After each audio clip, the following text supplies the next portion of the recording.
এক ভয়ঙ্কর গর্জন, ঠিক আজকের মতোই একটা সাধারণ সকালের মাঝখানে আচমকা শোনা যাবে মহাবিশ্বের সেই শেষ চিৎকার।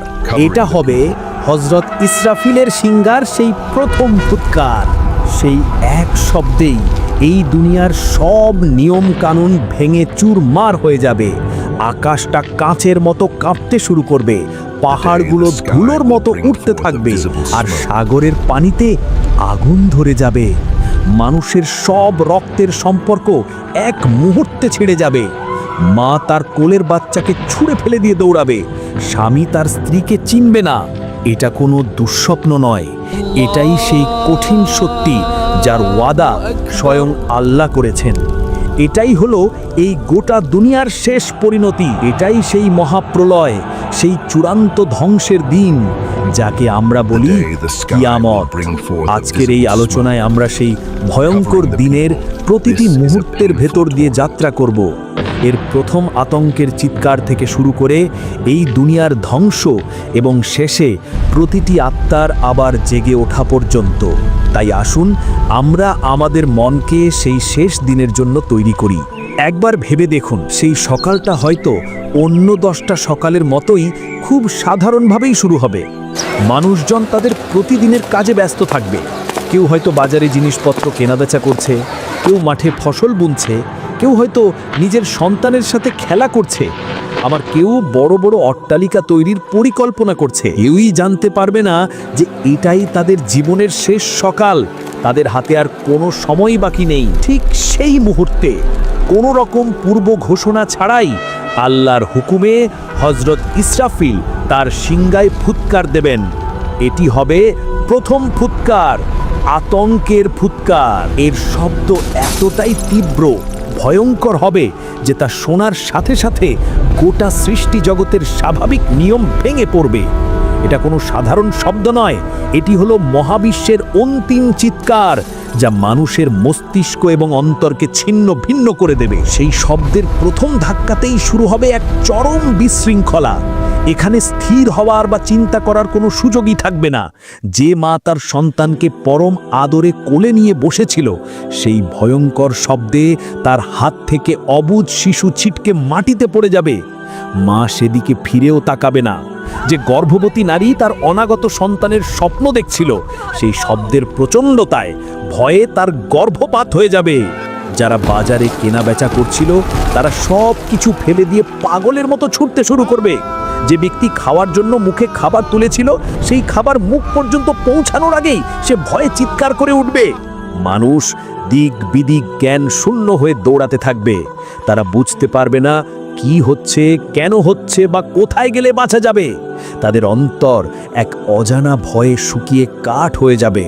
বনের হিংস্র পশু পাখিরা লোকালয়ের দিকে ছুটে আসবে, কিন্তু সেদিন মানুষ আর পশুতে কোনো ভেদাভেদ থাকবে না।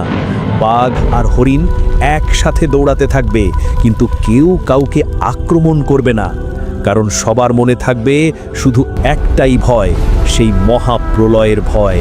তারা আকাশের দিকে তাকাবে, দেখবে বিশাল আকাশটা কাঁচের মতো কাঁপছে, এর রং বদলে যাচ্ছে, এবং মনে হবে যেন আকাশটা যে কোনো মুহূর্তে তাদের মাথার উপর ভেঙে পড়বে। তারা পাহাড়ের দিকে তাকাবে, দেখবে দৈত্যাকার পাহাড়গুলো নিজের জায়গা থেকে সরে গিয়ে একে অপরের সাথে বাড়ি খাচ্ছে, একদম গুঁড়ো গুঁড়ো হয়ে যাবে, ঠিক যেন ধুলোর মেঘ। পৃথিবীর বুকে আর কোনো পাহাড়ের অস্তিত্ব থাকবে না। সমুদ্রের পানিগুলো সব উত্তাল হয়ে উঠবে, সব বাধা ছাপিয়ে যাবে, এবং সেই পানির মধ্যেই আগুন ধরে যাবে। একবার ভেবে দেখুন তো, পানি আর আগুন একসাথে মিশে কি ভয়ঙ্কর এক দৃশ্য তৈরি হবে। পৃথিবীর সব সাগর মহাসাগর যেন এক জ্বলন্ত অগ্নিশিখায় পরিণত হবে। যখন মানুষ ভয়ে আর আতঙ্কে প্রায় মৃতপ্রায়, ঠিক তখনই দেওয়া হবে দ্বিতীয় ফুৎকার, মৃত্যুর ফুৎকার। এই ফুৎকারের শব্দ প্রথমটির চেয়েও অনেক অনেক অনেক বেশি শক্তিশালী এবং চূড়ান্ত হবে। এটি কোনো আতঙ্কের শব্দ নয়, এটি হলো মৃত্যুর গর্জন। এই শব্দ শোনার সাথে সাথেই সব শেষ হয়ে যাবে। সূর্যটা যা আমাদের আলো দেয়, তার সব আলো হারিয়ে ফেলবে, একদম নিভে গিয়ে একটা কালো বলের মতো হয়ে যাবে। চাঁদটা দুই টুকরো হয়ে যাবে এবং রাতের আকাশের কোটি কোটি তারা এমনভাবে ঝরে পড়তে থাকবে যেন একটা মালার সুতো ছিঁড়ে গেলে পুঁতিগুলো যেভাবে টুপটাপ করে ঝরে পড়ে। পুরো পৃথিবীটা একটা প্রচণ্ড ঝাঁকুনিতে এমনভাবে কাঁপতে থাকবে যেমনটা আগে কখনো কাঁপেনি।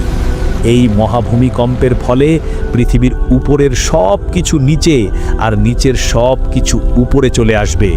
মাটি তার পেটের ভেতরে থাকা সব খনিজ সম্পদ আর কোটি কোটি বছরের পুরনো লাশ বাইরে বের করে দেবে।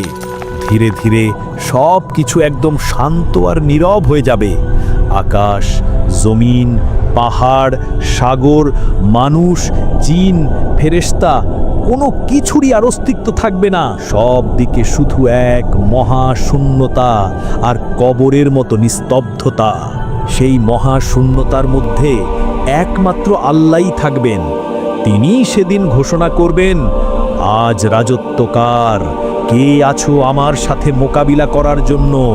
যদি আমার সাথে মোকাবিলা করতে চাও আসো, কিন্তু কেউ সাড়া দেবে না। সেদিন উত্তর দেওয়ার মতো আর কেউই থাকবে না।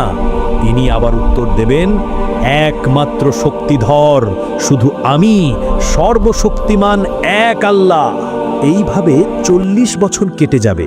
40 বছর এই মহাশূন্যতা এবং কবরের মতো নিস্তব্ধতায় কেটে যাওয়ার পর আল্লাহ আসমান থেকে এক বিশেষ ধরনের বৃষ্টি পাঠাবেন। এটা কোনো সাধারণ বৃষ্টি নয়, এটাকে বলা হয় জীবনের পানি। সেই রহমতের বৃষ্টির পানি যখন পৃথিবীর ধ্বংসস্তূপের উপর পড়বে তখন এক আশ্চর্য ঘটনা ঘটবে। মানুষের শরীরের খুব ছোট্ট একটা হাড়, যা কখনো ধ্বংস হয় না, তা থেকে আবার পুরো শরীর তৈরি হতে শুরু করবে। ঠিক যেমন বৃষ্টির পর শুকনো মাটি ফুঁড়ে সবুজ চারাগাছ গজিয়ে ওঠে, সেইভাবেই পৃথিবীর প্রথম থেকে শেষ পর্যন্ত আসা সকল মানুষ আবার নতুন করে জীবন ফিরে পাবে। যখন সবার শরীর তৈরি হয়ে যাবে কিন্তু তাতে কোনো প্রাণ থাকবে না, তখন সেই মহাশূন্যতার পর আল্লাহ তার অসীম কুদরতে সর্বপ্রথম একজনকে জীবিত করবেন। তিনি আর কেউ নন, তিনি হলেন হযরত ইসরাফিল আলাইহিস সালাম, যিনি দ্বিতীয় ফুৎকার দেওয়ার পর অন্য সবার মতোই মৃত্যুবরণ করেছিলেন। আল্লাহ তার রূহকে ফিরিয়ে দেবেন এবং তার হাতে তুলে দেবেন সেই সিংহা লাস্ট বারের মতো ফুৎকার দেওয়ার জন্য। এরপর আল্লাহর হুকুমে হযরত ইসরাফিল আলাইহিস সালাম তার সিংহায় তৃতীয় এবং শেষ ফুৎকার দেবেন। এটি হলো পুনরুত্থানের ফুৎকার। এই ফুৎকারের শব্দ মৃত্যুর মতো ভয়ঙ্কর হবে না, বরং এটি হবে এক আহ্বানের শব্দ, এক জাগরণের শব্দ। এই ফুৎকার দেওয়ার সাথে সাথে পৃথিবীর প্রথম মানুষ আদম আলাইহিস সালাম থেকে শুরু করে শেষ মানুষটি পর্যন্ত সবার দেহে তাদের আত্মা ফিরে আসবে। কোটি কোটি বছর ধরে কবরে বা যেখানেই তারা ঘুমিয়েছিল সেখান থেকে এক বিকট শব্দে তাদের ঘুম ভেঙে যাবে এবং তারা নিজ নিজ স্থান থেকে জীবিত হয়ে উঠে দাঁড়াবে।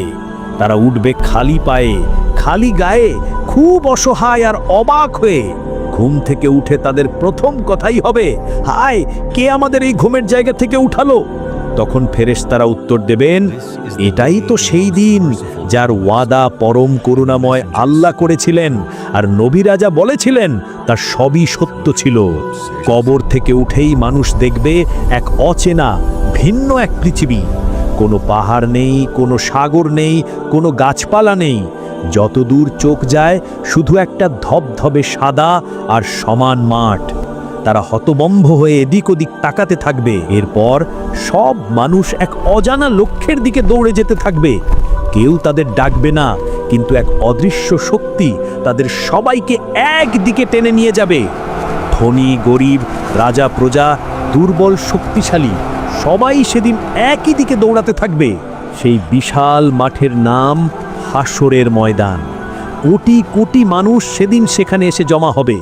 সবাই দাঁড়াবে একই কাতারে, একই রকম অসহায় অবস্থায়। সেদিন সূর্যটা মাথার মাত্র 1 বিঘত উপরে নেমে আসবে। সূর্যের প্রচণ্ড তাপে মানুষের মাথার মগজ টকবক করে ফুটতে থাকবে, যেমনভাবে চুলার উপরের পাত্রে পানি ফোটে। সূর্যের গরমে শরীর থেকে ঘাম ঝরতে থাকবে। কেউ তার নিজের ঘামে গোড়ালি পর্যন্ত, কেউ হাঁটু পর্যন্ত, কেউ কোমর পর্যন্ত, আর কোনো কোনো পাপী তো তার মুখ পর্যন্ত ডুবে হাবুডুবু খেতে থাকবে। তারা যেন নিজের ঘামের সমুদ্রে সাঁতার কেটে থাকবে। সেদিন পালানোর কোনো জায়গা থাকবে না, কোনো ছায়া থাকবে না, শুধু আল্লাহর অরশের ছায়া ছাড়া। সেই কঠিন দিনে কিছু ভাগ্যবান মানুষ আল্লাহর অরশের নিচে ছায়া পাবে, যেমন ন্যায়পরায়ণ শাসক এবং সেই যুবক যে তার যৌবনের পুরোটা সময় আল্লাহর ইবাদত করে কাটিয়েছে। লক্ষ লক্ষ বছর ধরে মানুষ সেই হাসরের ময়দানে অসহায়ের মতো দাঁড়িয়ে থাকবে, তাদের চূড়ান্ত হিসাবের অপেক্ষায়। ক্ষুধা, তৃষ্ণা আর আতঙ্কে তাদের প্রাণ প্রায় যায় যায় অবস্থা হবে। সেদিন মানুষ এতটাই স্বার্থপর হয়ে যাবে যে তারা একে অপরের শত্রু হয়ে যাবে। বাবা তার সন্তানকে দেখে পালিয়ে যাবে, সন্তান তার মাকে দেখে পালিয়ে যাবে, ভাই তার ভাইকে চিনবে না। প্রত্যেকে শুধু আমার কি হবে, আমার কি হবে বলে চিৎকার করতে থাকবে। এই দীর্ঘ আর অসহ্য অপেক্ষার পর মানুষ আর সহ্য না করে সুপারিশের জন্য নবীদের কাছে দৌড়ে যাবে, যেন আল্লাহ তাদের এই কষ্টকর অপেক্ষা থেকে মুক্তি দিয়ে বিচার কাজ শুরু করেন। আর এভাবেই শুরু হবে কিয়ামতের পরের অধ্যায়, চূড়ান্ত হিসাব এবং অনন্ত জীবনের ফয়সালা। এই ভিডিওটা যদি ভালো লেগে থাকে তাহলে লাইক, সাবস্ক্রাইব, কমেন্ট আর হেল্প করতে ভুলবেন না। পরের পর্বে